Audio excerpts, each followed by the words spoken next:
Welcome to Messy Christian Mamas. We are three Christian moms with a progressive mindset and loving hearts and minds. We are imperfect humans, but we're all loved in God's sight. At some point, we've all felt like the church and Christianity may not have been for us, but God isn't looking for perfection. He's just looking for you. We are not experts in Christian theology, and we do not represent any particular Christian faith or church. We are simply here to be authentic, and we hope you join us on this journey. Today we discuss what a godly man actually looks like and how Jesus really is a man's man. All right, so today we are doing modern men, modern masculinity, and it's our episode 20. It's our 20th episode, isn't it? 20th? I know. The 20th, which I think is appropriate Happy because anniversary. happy anniversary. Look, I was trying so hard to do math the other day because I was trying to figure out like how many episodes it would be to do 6 months, and my dad was like, "Kaylee, it's 52 divided by 2. It's not that hard," and I was like, "Shut up, But it is." But I do think this is a great kind of mirror episode to our first episode, because our first episode was Proverbs 31. And one of the main issues we had with it is that there was a laundry list. And so now we have a laundry list for men because Andy Stanley hooked us up. It's true. So yeah, I'm excited. Let's get started. Wonderful. Okay, so I've got some scripture I thought I'd start us off with. Paul actually gives us 6 qualities that men should aspire to in 1 Timothy 6:11. So it is righteousness, godliness, faith, love, steadfastness, and gentleness. So, all good qualities. Those are not toxic qualities at all. Those would be wonderful qualities for all men to really aspire to have in their lives. Paul also gives husbands instructions on how to treat their wives in Ephesians, if Paul wrote Ephesians, if you listen to the last episode, 5:25 through 31. Husbands, love your wives as Christ loved the church and gave himself up for her, that he might sanctify her, having cleansed her by the washing of water with the word, so that he might present the church to himself in splendor, without spot or wrinkle, or any such thing, that she might be holy and without blemish. In the same way, husbands should love their wives as their own bodies. He who loves his wife loves himself. For no one ever hated his own flesh, but nourishes and cherishes it, just as Christ does the church, because we are members of his body. Therefore a man shall leave his father and mother and hold fast to his wife, and the two shall become one flesh. Just ready to spice for some. Yeah, not appropriate with the Bible, but So there's a psalm, scripture too, that is not very long. I'll read real quick. It's Psalm 1:1-6. Blessed is the man who walks not in the counsel of the wicked, nor stands in the way of sinners, nor sits in the seat of scoffers, but his delight is in the law of the Lord, and on his law he meditates day and night. He is like a tree planted by streams of water that yields its fruit in its season, and its leaf does not wither. In all that he does, he prospers. Again, like these are good great imagery. qualities. Mm-hmm. Great qualities. yeah, none of them are toxic. So, No. I think we're in like some solid territory here.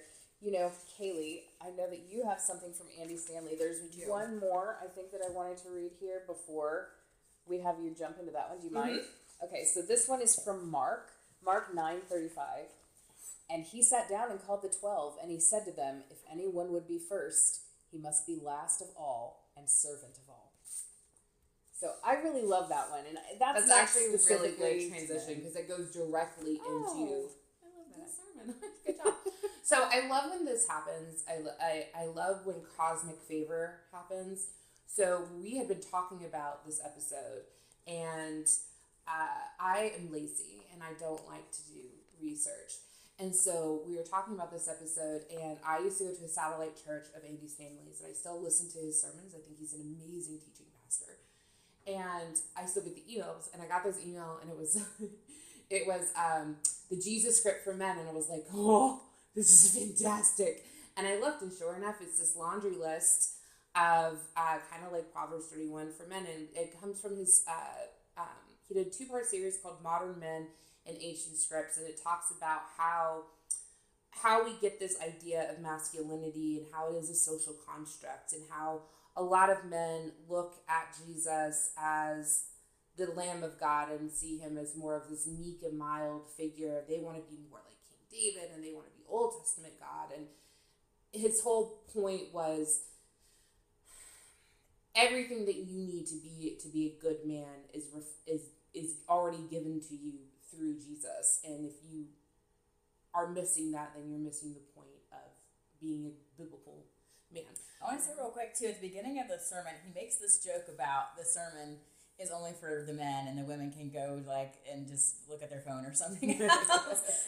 But I kind of disagree with that. I do think that we are all a part of society and a part of our culture, and we all further these ideas and cultures. I do think that I know he was just joking, but we're all a part of defining masculinity. I think it's important because he brings up again a lot of masculinity is passed through your touchstone. So from your father, from a man's father, from his grandfather, from his uncles, whoever he's raised with. And then if men are raised in single women households or women-based households, how their definition of masculinity can be very, very different.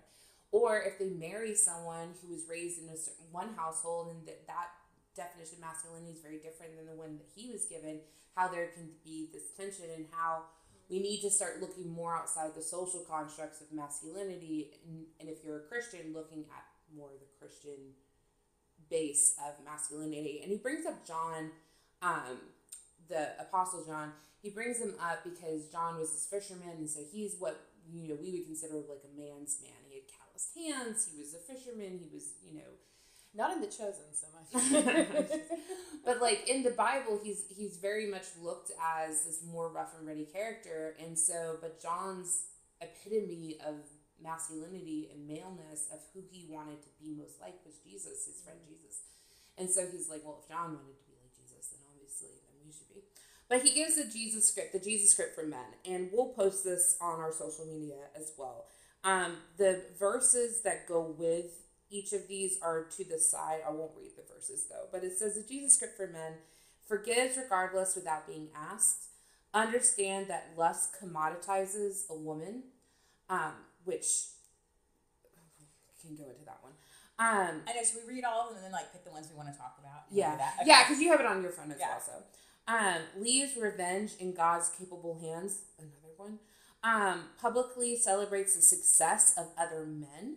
Is not owned by his possessions, stands at the funeral of a friend and weeps openly, stops to help someone who can't return the favor, refuses to return evil for evil, but looks for an opportunity to return good for evil, equates greatness with elevating others rather than himself, is more concerned with controlling himself than controlling the people around him, knows when it's time to turn over tables and when it's time to turn the other cheek. Got that one. Yeah. Is more inclined to defend the rights of others than his own. Will speak the truth regardless of the consequences. Is angered by the mistreatment of others. Isn't overly troubled by trouble. Ends each day with a clear conscience. And I will note in the sermon he says with his Lord. So and with his household. So in the sermon he says, ends each day with a clear conscience with his Lord and with his household. And I feel like that's an important thing to put on there. Is willing to bring the fight to his two primary enemies every day, his appetites and his insecurities, and equates success with doing the will of his Father in heaven. It's quite a list. Yeah. What's the trouble one? Isn't troubled by trouble? Isn't overly troubled by trouble. I love that. Yes. Great. I have a quick question before we dive in. So, a lot of the Bible is written about men, from men. So, a lot of times when I see these rules or when I'm reading the Bible, I'm like, well, this also applies to me. I'm thinking of mankind, right?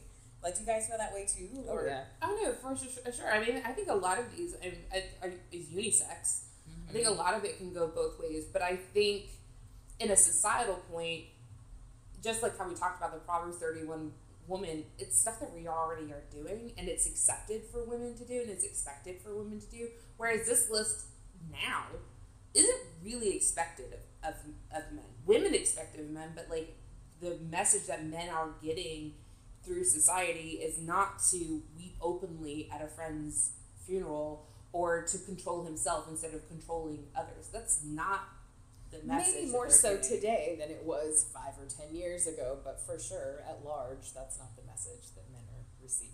Yeah. Yeah. Yeah, it's really too bad. I think one thing that we should also acknowledge is that this list is a fantastic list to aspire to, right? Mm-hmm. That just because a man isn't all of these things doesn't mean that he's not bad, but Ashley, as you so eloquently always call Christianity a discipline. Mm-hmm. If you are engaged in a discipline of trying to be better, of aspiring to be more Christ-like, then I think that's great. Just wanted to put that out there. I think, and it'll be hard to walk the line with this conversation too with generalities. Of course, not all men are alike. Of course there are variations. So yeah, for sure.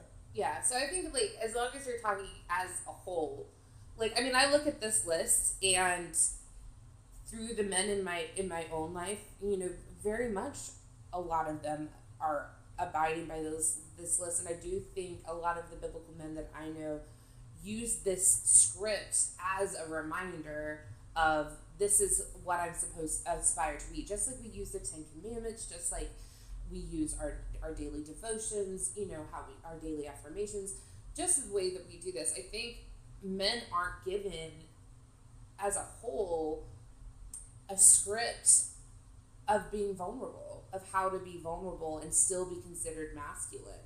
And so the fact that there are now scripts being, put out there for men that are saying, hey, you don't have to be in control all the time in order to be considered a man. And it's more important of who is considering you as a man than the society as whole.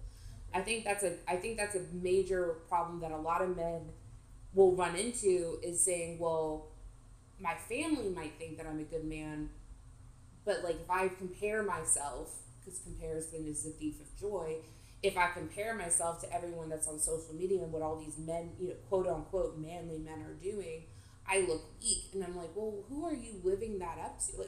Why are you try to live up to that societal expectation when everyone around you is appreciating the man that you are? And it makes me think about, to bring back to dating apps, looking for a potential partner. I'm looking for someone who will be a partner. Yeah. I'm looking for someone who is not going to be there to try to control me, and I don't want to control them. I want a partnership. I feel like that is so very difficult to find. That whole one way is more concerned with controlling himself than controlling the people around him. I go back to one of the things that Brene Brown said, and was, talking about, have a woman sit down with a man, and a man tell a woman his problems, and a woman not try to berate him or to say, well, you just need to man up, and also then have a woman sit down with a man and tell a man her problems, and a man not try to fix anything. And that's where the two opposing sides are.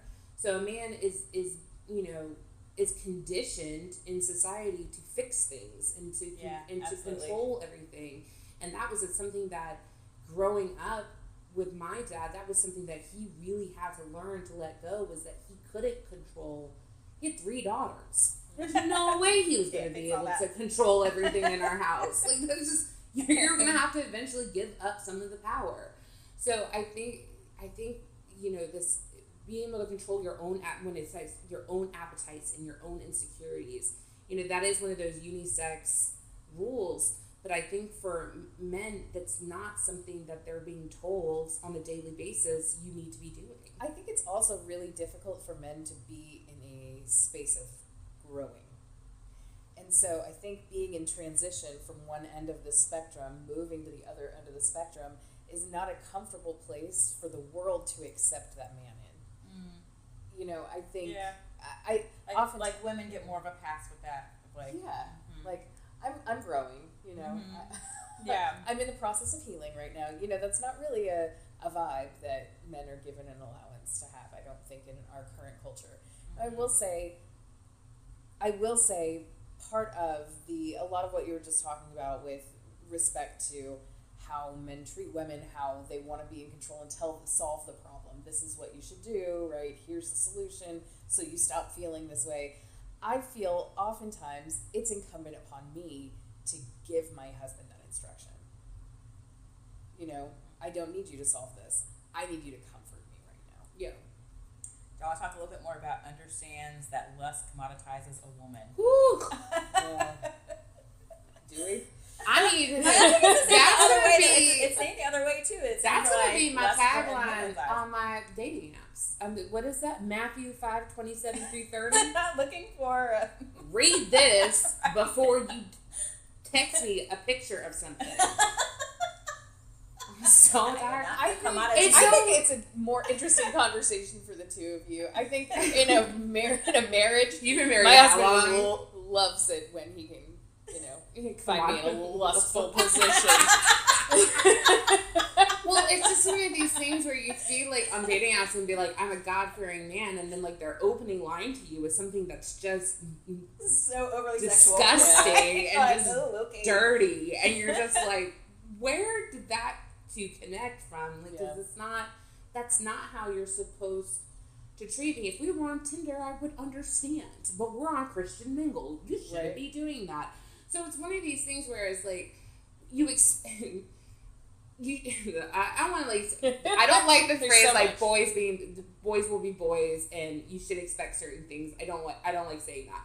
But like when you walk into a certain situation, like when you go to a spring break party in Cancun when everyone's been drinking and everything, you expect some rowdy behavior. When you are on a Christian dating site. And someone's saying, like, they're a God-fearing man and they want a God-fearing woman, and then you approach me in a lustful way, or you commoditize my body. Yeah. And approach my body in a non-respectful way, like, you're not going to get a response, or the response you're going to get is not going to be pleasant. Right. But I do want this for, like, men and women to, like, see the other sex as a person and not as a commodity. Yeah. It's not a thing. Right. Yeah. Okay, what about he is not owned by his possessions? I love that one. Too. I love it. Yeah. The boys and their toys. Like, I'm just thinking of all these cliches, and I'm just like, women are the same way. I mean, women are just as possessive of their possessions. Consumerism. Yeah, consumerism in general, but like, this whole like just being able to not like, I think in general, not this accumulation society that we have. Like, we just want more and more and more. Yeah. And it's never enough. Like, it's never going to fill that hole that's inside of you. Your possessions are never going to be what like, brings you ultimate joy. They'll bring happiness. I mean, I'm not saying that a PlayStation won't bring you happiness. Well, but it's like, fleeting. It's fleeting. It's like, eventually it's going to break. And some places are worse than other with this. Like, Miami comes to mind. Like, possessions are king, Yeah, so I think again, that's a cultural thing, because I've worked with many, many different cultures where things are not not the emphasis. They're not the emphasis. It's very much more about family and works and acts of service. And I think sometimes that's a much more cultural thing. Are people the things? No, I don't necessarily think so. Like, I'm thinking, so when I worked in Little Mexico in Houston, you have this very, very family-oriented society where, a lot of the parents of my students were migrant workers. Right. So you had a huge respect for grandparents, because the grandparents were primarily the ones watching, the guardians of the children that I was taking care of. Or older brothers and sisters who were in high school and now being responsible for their, younger brothers and sisters. Sure. So you had much more this respect of family unit, and because they were immigrants, they also had I feel a greater respect of community and their freedoms and, their opportunities that they were getting in our country versus their own country.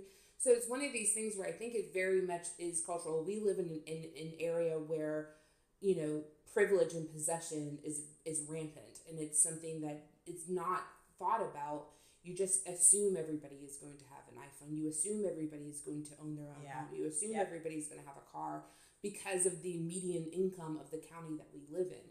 There are still 10% of our county's children have food scarcity. 10% of the kids in our county are food insecure. So it still happens in these counties where possessions are take kind of this pedestal view. But it's not talked about because it's not what you see. It's not predominant. And on the street, we have 8,000 shopping centers in this area, and that are full to the max every single day. So you don't see the insecurities that, that a lot of the people are feeling because, and then it's keeping up with the Joneses and I actually had that worry moving from downtown Atlanta to the suburbs. That I liked how my daughters and my son got to see poverty, and understand like what we have.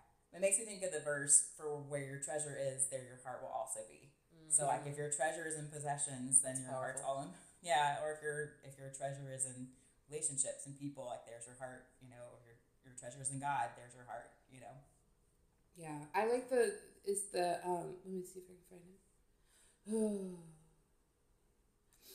We've all said we liked it when knows when it's time to turn over tables and when it's time to turn. I love that one. The cheek. I love that one because I think there is, there's a time for where you do stand up in your faith and you do confront and you do run the risk of being vulnerable, and you have to show courage and encourage facing your fears, and then there are times where you just have to pick your battles and turn the other cheek. And is it really worth?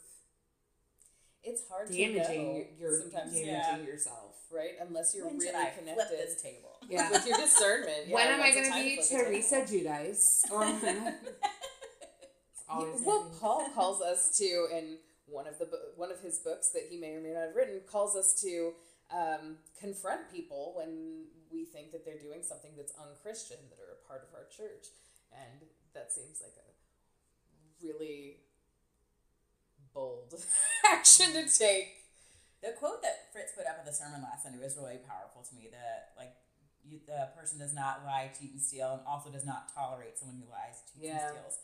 I really kind of wrestled with that because I was like, well, I want to be, loving to people who are in like a hard time. It seems like Jesus was that way, but also like, where's the line of like, don't tolerate it? Yeah. Well, okay, so this might seem like a random example, but in my career, at one point, I worked with a guy who I was about to have to let somebody go, and I was in all my feelings, about having to do that, and just like, this is the most unkind, completely lacking empathy kind of action that I could take with this person. And he said to me, sometimes the kindest, most loving thing you can do is to let somebody go when it's not right for them. Yeah. And, so I think we can think about it a little bit differently, like not tolerating that lying, cheating, stealing is because you care about something. Like, you wouldn't tolerate that in your kids because you love them. And you know their potential is greater than that. Yeah. But yeah, when is the right time to confront that person and say, and also we have rules that you must follow. It's in the commandments. That's my favorite one. Whenever she's like, well, why do I have to listen to, or why do I have to do what you're saying? And I was like, it's a commandment. It was written in stone. Moses literally rode up a mountain in order to get this Charlotte Grace. So I was like, well, I don't think Jesus would agree with that rule. I do. Right. So I think this one's really interesting that isn't overly troubled by trouble. Yeah.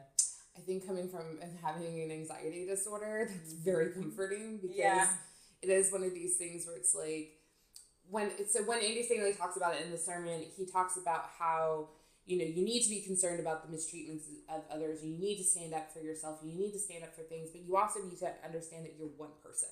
So you can't get bogged down in, well, there's all these problems in the world. I can't do anything about it, so I'm just not going to do anything about it. And be overwhelmed with the world's problems. Just do what you are able to do, and that's enough. Like, just, don't be overly troubled by the troubles of the world, but be troubled by them. Like, don't let it keep you up at night because if you're doing what you can do something about. I think there's so many parts of the Bible too where he basically just says, "Don't worry," just don't worry.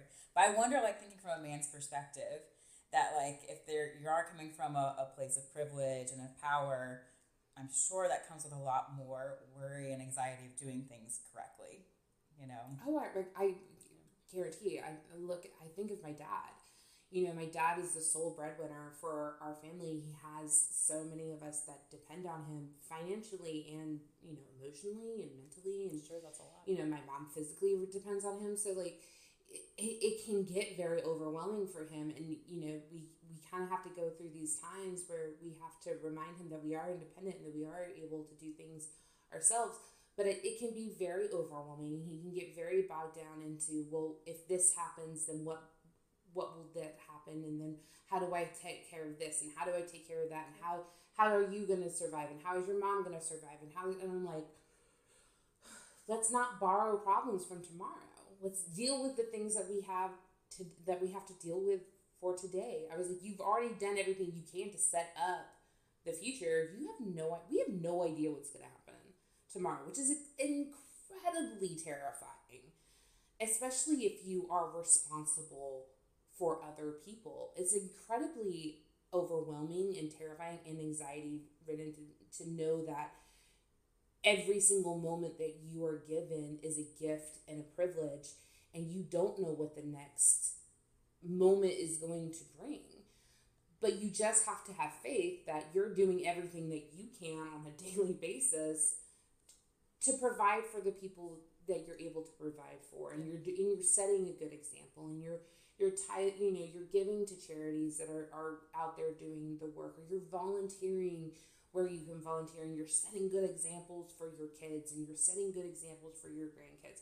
Like, that's all you have control. The only thing we have control over is our reactions to things. I think culturally we can just be more open and accepting too of men who are on that path to help calm their own anxieties. Like, it's so common for women to be in therapy now, right? And it's so easily accepted by any of us. Not that it wouldn't be accepted by any of us to know a man that was as well, but culturally, that's not that well accepted yet. So you talk about this. So I have been rewatching Reba because it just got on Netflix, and I love Reba McEntire. So in season 3 of Reba, her ex-husband starts therapy, and it's a huge deal with his current wife because she sees that she's the reason why he's in therapy. She's not, like, the reason why he's not happy is because of her. And I think women do that a lot. They borrow, we've talked about this, borrow the responsibilities of others. And he talks about how, you know, he's just not happy. He just needs professional help. And how hard it was for him to admit that he needed help and to admit to his kids that he needed help. And I was watching this and I was like, this show aired 10 years ago. And this is still, right? It was 2012. No, it was 12 years ago. So this is still a stigma that is very prevalent today, where men are going to therapy in secret. Now, I'm very happy that we have platforms now, you know, especially due to COVID, where we have things like BetterHelp and, you know, the online. We'd be happy for you to be a sponsor. But we have online resources for men who are to be able to go to therapy and to get help.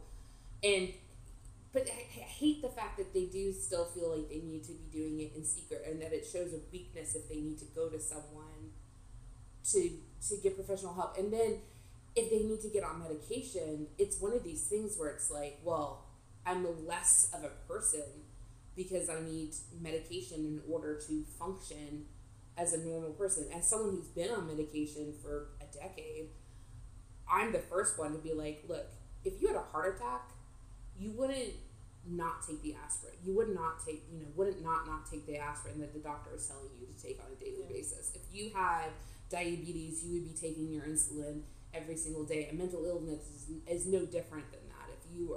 If you're being prescribed by a doctor, by a psychiatrist, because you have an actual diagnosed mental illness, and this medication is going to help you function as a quote unquote normal person and be able to live your life the best that you can, then you should be taking that medication. There's no stigma in that. There's no taboo in that. But that's me, who's been on medication for 10 years. It's not society as a whole that's saying that you need this crutch. So, it's wrong that you're having to go to these outside sources. You should be able to pick yourself up by your bootstraps and do this yourself. And I'm like, we are not cowboys anymore. We're not riding horses. If you can be in a Mini Cooper, you can go to therapy. Well, do we want to talk about toxic masculinity? Yes. So the two single women are like, yeah. Woo! I can go into my phone right now and give you plenty of examples. So it's so tricky for men. Like, just to give them a little bit of credit, I think that the examples that have been out there as the men to aspire to be are challenging examples for men to try to navigate that, and then all these things we're talking about here. Yeah. Like, you've got, everybody from Theodore Roosevelt to Sylvester Stallone and Chuck Norris, and like all of these guys that are men's men, right? That are really not fantastic examples of the way John Wayne, of the way to treat those around them, perhaps, or to treat themselves even. So, okay, let's dig into toxic masculinity. So there is an article that I found from the Anxiety and Depression Association of America. Kevin Foss wrote this, and it's a more academic look at this, and then we'll dig into toxic masculinity through a Christian filter as well. So his article says, academically speaking, toxic masculinity is the way men are culturally trained and socially pressured to behave. Its three core tenets, toughness, anti-femininity, and power, range in expression from person to person, but all combine to create this sense of manliness. And those three core tenets, I just want to dig into quickly. Toughness, men are strong, aggressive, and emotionally hardened. Anti-femininity, men reject any and all feminine traits, including most emotion, accepting help, and domesticity. And the third is power. Men are worthy only if they have money, power, status, and influence. And the embodiment of these traits can contribute to pernicious attitudes and behaviors toward women and marginalized groups. So it's a really dangerous archetype to fall into. Toxic masculinity opposes mental and physical health treatment, even when injured or emotionally struggling. Ignoring pain while pushing oneself to work or exercise can cause more physical damage. Additionally, suppressing mental health issues such as depression, trauma, and anxiety can worsen symptoms and precipitate, isolation, loss of jobs or friends, and even suicide. So there are 4 solutions that he suggests to help combat this feeling for men if they feel themselves being in a toxic masculinity space. The first is accept help and help others. The second is let others be themselves and focus on yourself. Put an end to controlling behavior. Sorry, there's just 3. And the third one is model a wide range of emotional expressions to children and young men and help them discern the cause, purpose, and appropriate channeling of the feeling. So, yeah, there's a lot in that. Academically speaking, any thoughts on? It makes me think of, like, I went this phase in 7th grade of watching old movies. I just watched them all the time. And so movies from, like, the 40s and 50s, men were different. Like, they were more feminine and, like, just more, like, put together and pretty. And I don't know, it's just like there was a change somewhere along the way there. Yeah.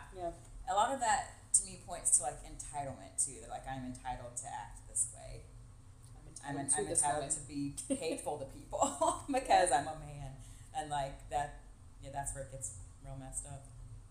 Yeah, I agree with that.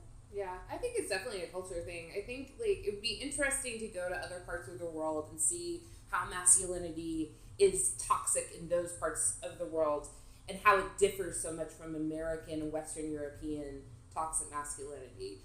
Because I don't think it would be the same. Now, I mean, there are very obviously patriarchal parts of the world that are not Western Europe and the USA where you have a toxic masculinity in a very different sense. It's not toxic. it's just their status quo. And so I think there's that, again, is that comparison where I think Western European and American men, again, generally speaking, society as a whole, could then look to those cultures and be like, well, at least we don't do that. Yeah. At least we're not making our women do that, or we're not treating people like that. And I'm like, well, yes, but that doesn't excuse behavior that you're currently still doing. That's dehumanizing. Yeah, like you're just saying that you don't believe in slavery anymore doesn't make it okay to then still treat minority groups as second-class citizens. Right. Just saying because you have a daughter doesn't make you a feminist.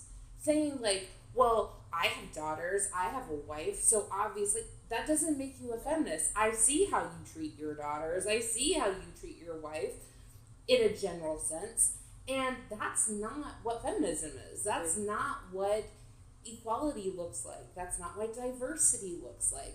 So I think it's one of these things that very much is a cultural thing where, you have to, in order to be considered not to get rid of this toxic masculinity, is have to give up power, and that is very much a Western European American fear, is to give up power. Absolutely. You give up power, you give up control. If you give up control, then chaos ensues, and that is the domino effect that Americans and Western Europeans see. It's true. Yeah. So, but it's like one of these things where I'm like, yes, but you giving up power to allow others a space at the table is not diminishing your own power, it's increasing your power. But you can't see that because you were told that if you make space at the table, it's less space for you. That's not how it goes. You can still have the table can get bigger. It's not pie. I keep trying to like.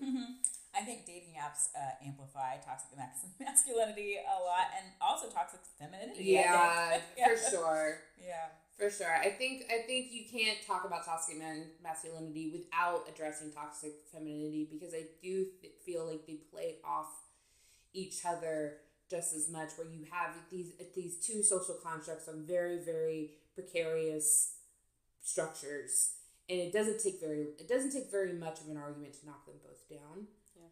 But once it's knocked down, you're like, well, what am I left with?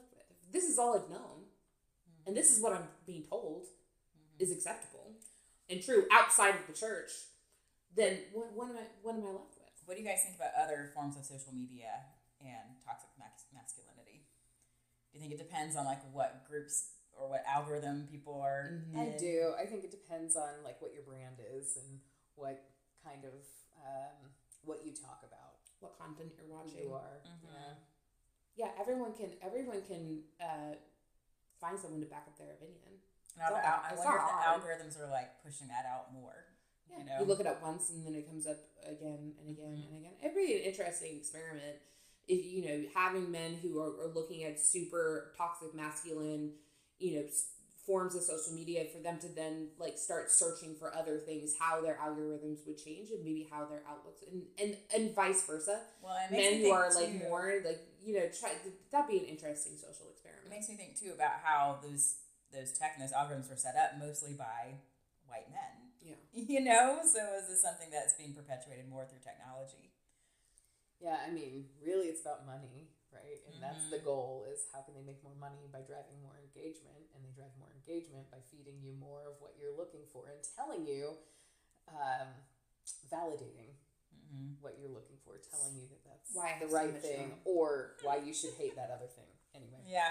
So another episode. Yeah, go ahead. Another episode. Totally another episode. Yeah. So there are a lot of examples of very toxic masculinity in the Bible, particularly the Old Testament, for sure. Let's look at some of those.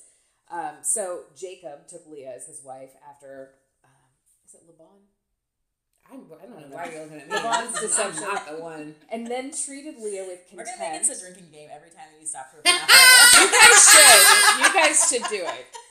You guys should do that. Actually, I would be plastered by the end of the episode. Especially if we do another call episode. Oh no, if we do a call episode or that random things in the Bible episode, every time Kendra has to stop to do a phonetic spelling. Yeah. We're going to be on the floor. So, although Leah was good enough for sex, she was successful as a child bearer. He never loved or respected her. Another would be David's abuse of Bathsheba, taking advantage of her while her husband was away at war, or Amnon, who raped his half-sister Tamar, abandoned her when she begged him to marry her and was not punished by his father, although his brother Absalom, in another toxic move, relieved his anger by murdering Amnon, but did so without restoring his sister's dignity and spiritual wholeness. Yeah, yikes. Yikes, right? It's just example after example after example. This is why I feel like Jesus came in and was like, Hey, Well, stop. hey, y'all. But you can't just stop on those stories. You can't just stop there at what they did initially either, because God did punish their behavior. Yeah. You know, the Lord features these stories in his word because there are men and women today as then who can relate to those people and their experiences or actions. Amnon was murdered for his injustice. Absalom was eaten alive by his anger toward both Amnon and David.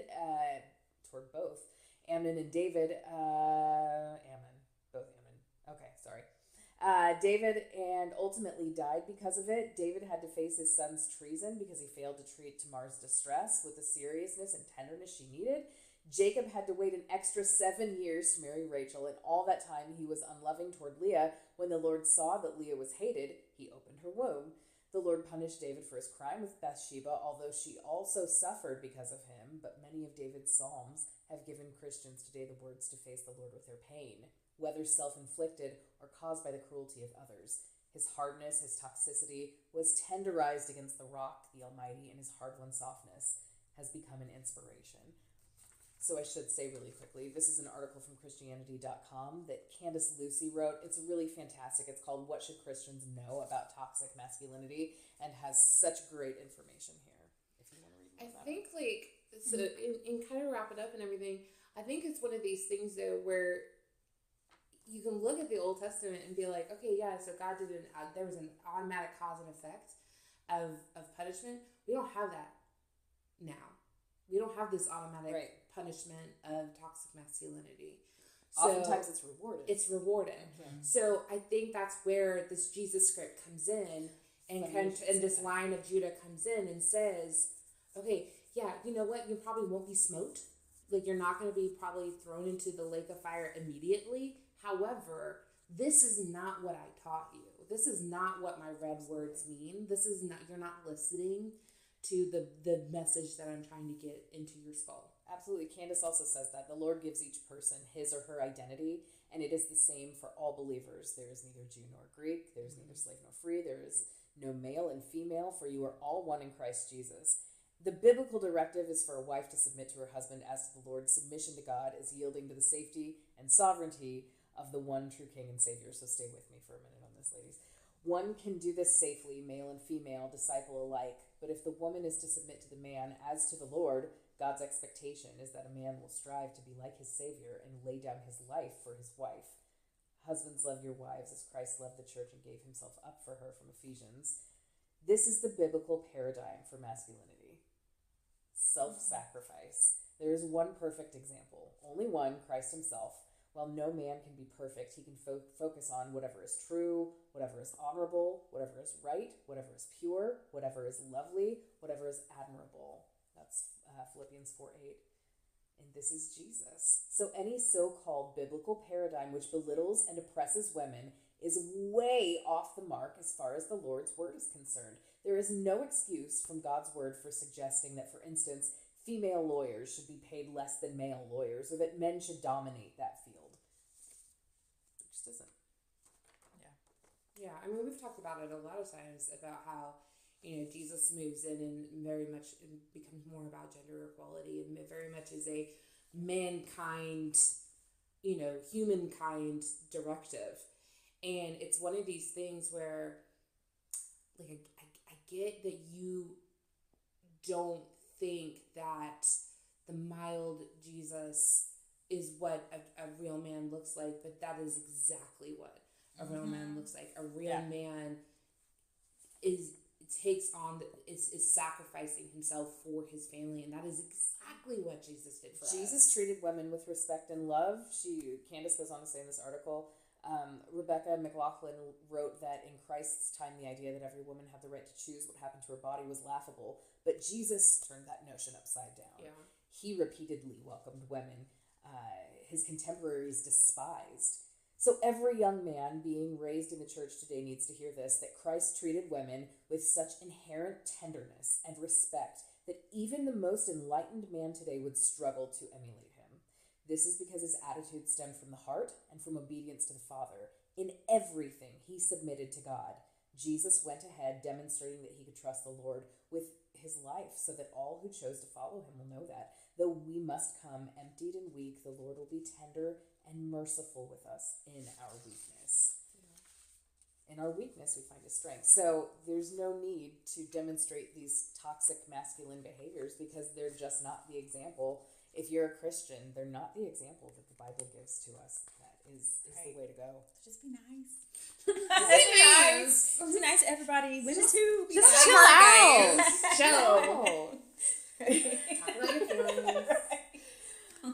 There's a quick soundbite that I wanted to play. It is short. That is from a gentleman that I follow on YouTube. His YouTube channel is called Iron in the Soul.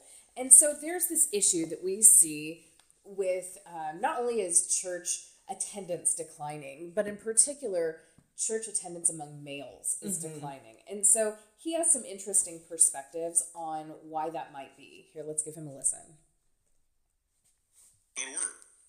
So if we have this book that has centuries of male leadership, how do we go from that, a book that refers to God in one text?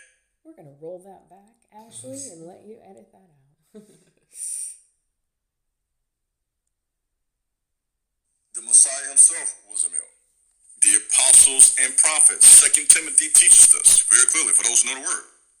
So if we have this book that has centuries of male leadership, how do we go from that, a book that refers to God in one text, as a man of war?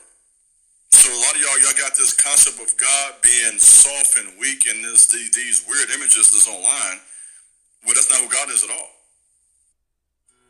I don't think that Rusty would be here today if it wasn't for the And a brief ad break, everybody. One of the names for God in the Old Testament is a man of war. God don't play no games. So you have this feminized version of the Messiah that was done, in my opinion, from study intentionally to twist and to pervert scriptures. So America has been given this 200-300 year feminine image of who the Messiah is, which is a lie, by the way. And that's coming out too more and more day by day. So it's an interesting point, I think, that he makes, that the church he earlier says that the church has become somewhat irrelevant for a lot of men who feel like they're more masculine men. Maybe not toxically, but more feel like they reside in more of that masculine space. So he's just saying, right, that maybe that's not the right image that's been portrayed, that Jesus wasn't soft. He did flip a table, right? We just talked about that. Like braided his own bed. Right? He was a craftsman. He could build things. He could, I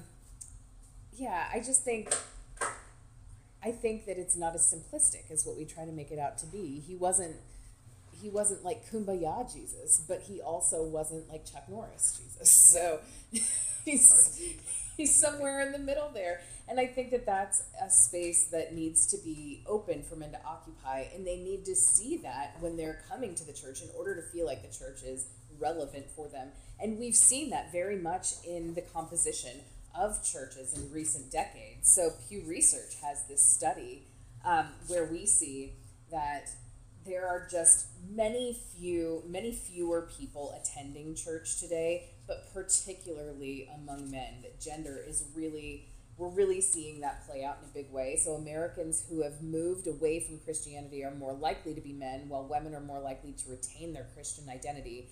A slight majority of U.S. adults who were raised Christian and are now unaffiliated, 54% are male. Among people who have remained Christian, 57% are women. So that's just one study. There's so many more where we see that there's just huge swaths of people, of course, but more so men that don't feel like they have the same place in the church that they used to. So it's sad. Where we really see the biggest jump is in people who have no religious affiliation. That has jumped massively in the male demographic. And I don't have the number on me right now, but have no religious preference. It jumped from 5% in 1973, and now it is 45%. Now it is much larger than that. I'll just say that. So it's a problem.